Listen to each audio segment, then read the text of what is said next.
bersama saya Lilis Latifatul Hikmah dalam Berita Konveks. Sebelum masuk informasi terbaru, kita mengingat kembali sejenak bagaimana konflik perang Gaza dan Israel kembali meledak. Perang Gaza Israel kembali memanas pada Oktober 2023 setelah saling serangan antara Hamas dan Israel yang kemudian berujung pada operasi militer besar-besaran. Ribuan warga sipil saat itu menjadi korban, ribuan lainnya kehilangan rumah, dan gelombang pengungsian terbesar dalam sejarah Gaza pun terjadi. Upaya diplomasi internasional akhirnya menghasilkan kesepakatan gencatan senjata, namun gencatan yang diharapkan membawa kedamaian tidak sepenuhnya menghentikan suara bom dan jatuhnya korban. Memasuki kabar terbaru dari jalur Gaza, serangan udara kembali meningkat. Puluhan warga Palestina dilaporkan tewas hanya dalam satu malam. Sebagian besar adalah warga sipil dan anak-anak kembali menjadi pihak yang paling menderita. Pemirsa, serangan udara Israel kembali menghantam wilayah Gaza pada Sabtu 22 November 2025. Badan Pertahanan Sipil Gaza melaporkan 21 orang tewas dan puluhan lainnya luka-luka. Serangan terjadi di 5 lokasi berbeda, termasuk sebuah rumah di Nusairat dan apartemen hunian di distrik Al-Nasr, Gaza Barat. Juru bicara Pertahanan Sipil Mahmud Basal menyebutkan serangan ini sebagai pelanggaran nyata terhadap kesepakatan gencatan senjata.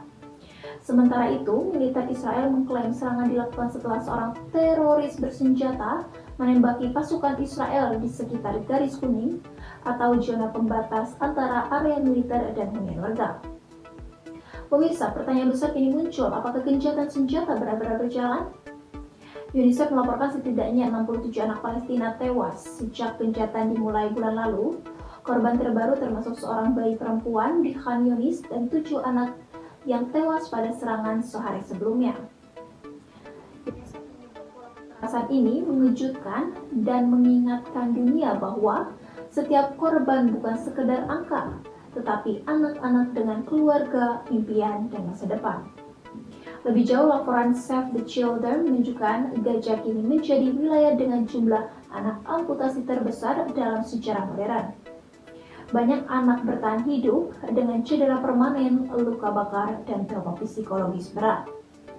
Situasi diperparah dengan pembatasan bantuan kemanusiaan yang memicu krisis kelaparan. Ribuan keluarga tidur di ruang terbuka di tengah musim dingin tanpa tenda layak, selimut, air bersih, maupun obat-obatan. Pemirsa, pemerintah Gaza menyatakan Israel telah melakukan 497 pelanggaran gencatan senjata sejak 10 Oktober. Dalam rentan pelanggaran ini, 342 warga Palestina tewas dan 875 lainnya luka-luka. Serangan mencakup penembakan terhadap warga sipil, tenda pengungsi, serbuan darat melewati garis pembatas, hingga penghancuran bangunan pemukiman Gaza. Gaza Government Media Official menyebut tindakan tersebut sebagai pelanggaran hukum, humaniter, dan protokol kemanusiaan internasional. Pemirsa, di tengah konflik yang memanas, pertukaran jenazah dan sandera tetap berlangsung. Sebanyak 14 jenazah Palestina dimakamkan di Gaza Tengah. Bagian terakhir dari total 330 jenazah yang telah diserahkan Israel, namun hanya 98 jenazah yang berhasil diidentifikasi akibat minimnya alat uji DNA dan kondisi jasad yang sudah rusak. Hamas sendiri telah mengembalikan 25 jenazah sandera ke Israel dan menyerahkan 20 sandera hidup sebelumnya pada Oktober.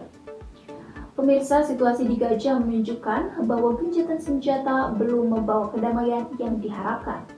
Serangan demi serangan terus terjadi, korban terus berjatuhan, dan masa depan anak-anak menjadi semakin tak pasti. Dunia internasional terus menyerukan penghentian kekerasan secara permanen dengan harapan konflik ini dapat segera benar-benar berakhir dan keselamatan warga sipil menjadi prioritas. Saya Latifatul Hikmah, Anda telah menyaksikan berita konvers yang ini. Terima kasih atas perhatian Anda. Sampai jumpa pada program berikutnya.